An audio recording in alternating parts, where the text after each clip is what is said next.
Сәлеметсіздер ме, құрметті 5 сынып білім алушылары. Бұл видеода біз сіздермен 3-ші 90-дағы математика пәнінен 90-дық жиынтық бағалаудың тапсырмаларын толық шығарылу жолымен қарастыратын боламыз. Видеоның соңына дейін мұқият қарап, дайындықтарыңыз шыңдап алыңыздар. Ал бастайық. Бірінші есеп бар болғаны 1 балдық есеп екен, әрі тест. Бұл жерде бірден уақытты кетірмей жылдам орындап белгілеуіміз керек. Бұл жерде шарты 100 санының 4-тен 1 бөлігі қаншаға тең дейді. Бұл тақырып естеріңізде болса, санның бөлігін табу деген тақырып еді. Біз берілген сан мен бөлшекті арасына көбейту таңбасын қою арқылы оның бөлігін табатын едік. Сонымен 100 және 4 өзара қысқарады. 4-ке 4-тің орнында 1 қалды, ал 100-дің орнында 25. Ол алдында тұрған 25 саны жоғарыдағы алымына қарай көбейтіледі. 25 пен 1-ді өзара көбейтетін болсақ, нәтиже 25-ке тең. Бұл бізде С нұсқасында екен. Келесі екінші есеп. Амалды орындаңдар дейді. Бұл жерде А және Б екі амал тұр. Енді біріншісіне қараңыздар. Бөлшектің бөлімі 3 болып тұр, иә? Демек, оны біз ондық бөлшекке айналдыра алмаймыз. Екінші бөлшектің бөлімі 5 болып тұр. Демек, оны біз ондық бөлшекке айналдыра аламыз. Сондықтан Асын орындаған кезде біз 0,2 деген ондық бөлшегімізді жай бөлшекке айналдырамыз. 10-2 оны өзара қысқартатын болсақ, алым бөлімін бізде 5-тен 1 деген бөлшекке тең. Енді осы бөлшекті, яғни 5-тен 1-ді қосуымыз керек екен 3-тен 2 деген бөлшекпен. Бөлшектерді өзара қосу кезінде бөлімдеріне қараймыз. Егер олар әртүрлі болса, міндетті түрде біз ортақ бөлім таңдауымыз керек. 5 және 3 үшін ортақ бөлім екеуде жай сан, демек көбейтіндісі 15 ортақ бөлім болады. Видео описаниясына ортақ бөлім табу деген тақырыпты қоямын, бір қайталап алыңыздар. Енді бізде 15-ті 3-ке бөлсек, толықтауыш көбейткіш 5, 15-ті 5-ке бөлсек, толықтауыш көбейткіш 3. Енді алымдарын қарастырамыз. 3 пен 1-дің көбейтіндісі 3-ке тең, ал 2 мен 5-дің көбейтіндісі 10. Сонымен бөлшегіміз 15-тен 13 деген бөлшек екен. Есеп аяқталды. Бұл бізде Асы еді. Енді Б'сын қарастырып бастайық. Біз айттық, берілген аралас санды ондық бөлшекке айналдырып аламыз деп. Бұл жерде аралас санның бүтін бөлігіне өзгеріс енгізбейміз, ал бөлшектің бөлімі бізде 10, 100, 1000 деген сандар болу керек. Демек, біз ең кішкентай 10 дегенге алып келу үшін 5-ті 2-ке көбейтуіміз керек. Сонымен қатар алымында сол санға көбейтеміз. Бұл жерде біз бөлшектің қасиетін қолданып бірдей санға көбейттік. Сонымен нәтиже 3,8 болды. Оны ондық бөлшек түрінде жазуға болады, 3,8 түрінде. Осы ондық бөлшегімізді 26,5-тен азайтуымыз керек екен. Енді бұл азайтуды өздеріңізге ыңғайлы болу үшін бірден осы бақылау парағының өзіне баған түрінде азайтып қойсаңыздар болады. Сонымен бастайық. Үтірдің астына үтір жазылу керек болған басты шартты ұмытпаңыздар. 5-тен 8-ді азайтатын болсақ, 6-дан 1 ондық аламыз. Демек 15 болды. 15-тен 8-ді азайтасыз. 7, 6-ның орнында 5 қалды. 3-ті азайтсам 2, ал 2-ның астында 0 толықтырдық. Азайтқан кезімізде 2-ні береді. Үтір астына қоямыз. Нәтиже 22,7 екен. Есеп аяқталды. Үшінші есепті бастайық. Суреттегі стрелка тұрған нүктелердің координаталарын анықтаңыз, жазыңыз дейді. Бұл жерде де қараңыз, 1 балдық ғана есеп. Тез-тез орындауымыз керек.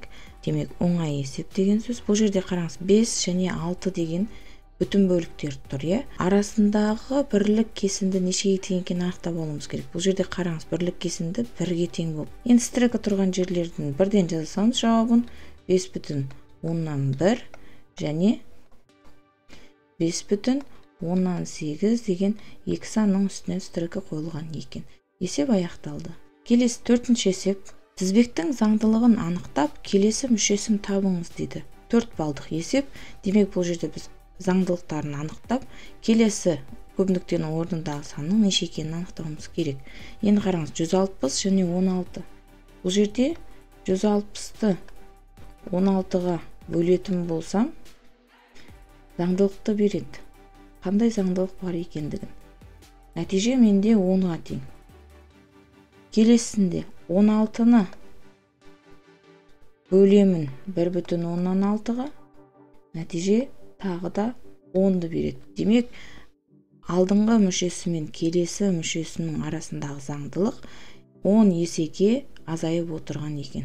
Яғни 10 есеге кеміп отыр. Енді демек, біз 1/16-ны 0,100-ден 16-ға бөлсек те шығатын нәтиже 10. Үтірді 10-ға бөлген сайын бір қадам алдына жылжытып отырмыз. Енді келесісінде де біз демек 0,100-ден 16-ны 10 есеге кемітетін болсақ, бізде шығады 0,1000-16 деген сан. Бұл бізде келесі мүшесі еді. Сонымен заңдылығын анықтап, келесі мүшесін анықтадық, 4-ші есепте аяқталды. 5 және 6-шы есептер мәтінді есеп екен, алдымен міндетті түрде берілгенін мұқият түсініп оқып аламыз. Біз бірінші жұмысшы тапсырысты 18 сағатта бітіреді. Ал екінші жұмысшы сол тапсырысты 9 сағатта бітіреді. Екі жұмысшы бірігіп сол тапсырманы қанша уақытта бітіреді дейді. Енді бұл жерде біз жұмыс туралы есеп болғандықтан қолданатын формуламыз А тең N көбейтілген Т. Бұл жерден N-ді анықтайтын болсақ, ол тапсырманың уақытқа қатынасы. Енді біздің жағдайда беріліп жатқан тапсырма екеуіне де бірдей тапсырма, бір тапсырма. Орындайтын уақыты біріншісінікі 18 сағатта, ал екіншісінікі 9 сағатта. Дәл сол бір тапсырманы. Енді осы екі жұмысшы бірігіп орындап аяқтайтын уақытты анықтау үшін өнімділіктерін қосып, төмендегі бөлшектің бөліміндегі уақытты табамыз. Енді 18 пен 9 екі бөлшекті қоса алмаймыз, өйткені бөлімдері әртүрлі. Бұл жерде 18 9-ға еселік болады, демек бірден сол үлкенін ортақ бөлім етіп таңдаймыз. Ол үшін 9-ға 2 деген тоқтауыш көбейткіш керек, ал 18-ге 1. Алымдарын қарастыратын болсақ, 1 қосылған 2, нәтиже 18-ден 3 болды. Қысқартайық. 3-ке 6-дан 1 деген бөлшекті береді. Осы жердегі Т уақыт, бөлшектің бөлімі бірігіп орындап аяқтайтын уақытты береді. Біздің жағдайда ол сол бір тапсырманың екеуінің бірігіп аяқтау уақыты 6 сағатта екен. 5-ші есеп осымен аяқталды. Келесі 6-шы есеп. Берілген мұқият оқиық. Жаңа жылдық костюм тігуге 4 түрлі мата қолданылды дейді. Күлгін мата, жазып алайық түстерін. Күлгін мата көк матаға қарағанда 1,2 метр есе ұзын дейді. Есе деген сөзге мән беріңіздер. Ал көк түсті мата сары матадан 3 метрге қысқа. Жасыл түсті мата көк түсті матадан 2,6 метрге ұзын. Егер сары мата 6,8 метр болса, онда костюм тігуге барлығы неше метр мата кетеді дейді. Енді бұл жерде барлығын байқаған болсаңыздар, көк түсті матамен салыстырып отыр. Белгісіз ретінде X деп көк түсті матаны белгілейік. Одан кейін күлгін түсті мата көк матаға қарағанда 1,2 метр есе ұзын деді. Демек көбейтеміз 1,2-ге. Ал көк түсті мата сары матадан 3,8 метрге қысқа дейді. Демек сары мата бізде көк түстідегіден 3,8-ге ұзын деген сөз бұл. Ал жасыл түсті мата көк түсті матадан 2,6 метрге ұзын. Жасыл түсі ұзын екен көк түстен 2,6 метрге. Ары қарай сары матаның нақты қанша метр екен беріліп тұр. Ол тең екен 6,8 метрге. Онда костюм тігуге барлығы неше метр, яғни әрқайсысын анықтап алуымыз керек неше метр екенін. Одан кейін жалпы ұзындығын анықтаймыз. Ал бастайық. Біз бірінші кезекте пайда болған сары түсті матаның теңдеуінен x, яғни көк түсті матаның ұзындығын анықтай аламыз. Өшіріп жазайық теңдеуімізді. Енді бұл теңдеуді шешу үшін біз 6,8-ден азайтамыз 3,8-ді. X тең болады 6,8-ден 3,8-ді азайтуымыз керек. Үтір астына үтірді жазғанымызға мұқият қарайық. 8-ден 8 азайттық 0, 6-дан 3 азайттық 3. Нәтиже бізде үтірден кейінгі 0-дің маңызы жоқ, жай ғана 3 дейсек болады. Демек көк түсті матамыз бізде 3 метр екен. Келесі күлгін түсті анықтайықшы. Күлгін түсті анықтауымыз үшін біз 1,2-ні 3-ге көбейтуіміз керек. Көбейту кезінде баған түрінде жазып алып, көбейтіп бастаймыз. Қарапайым сандарды көбейткен сияқты. 3-ті 2-ге көбейтсек 6, 3-ті 1-ге көбейтсек 3. Үтірді қоятын кезде үтірден кейінгі цифрлар сан санаймыз. Бізде біреу. Арттан бір қадам тастап, алдына қарай үтірді қоямыз. Демек, күлгін түсті матаның қанша метр екенін анықтап алдық. Ол 3,6 метрге тең екен. Жасыл түстін анықтау ғана қалды. Ол үшін біз көк түсті 3 метр матаға қосуымыз керек екен 2,6 метрді. Сонымен 0-дермен толықтырайық. 0 мен 6 қосындысы 6, 3-ке 2-ні қостым, 5. Үтірді орнына қойдым. Нәтиже менде 5,6-ға тең екен. Енді жалпы қанша метр мата кетті деген кезде барлығын бір-біріне қосуымыз керек.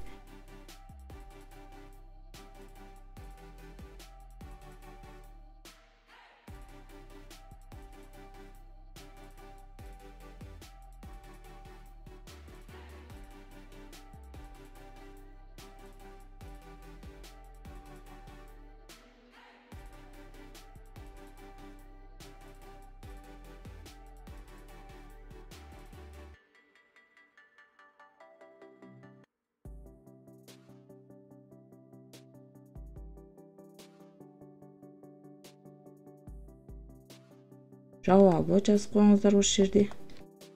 Жалпы сұрақтың жауабы 19 метр мата қолданылған екен. Сонымен құрметті білім алушылар, барлық есепті толық шығарылумен қарастырып біттік. Әлі де сұрақтарыңыз бар болса комментарийге қалдырыңыздар, жауап беріледі міндетті түрде. Ал видео ұнаған болса міндетті түрде лайк басып, достарыңызбен бөлісіп қоюды ұмытпаңыз. Барлықтарыңызға сәттілік.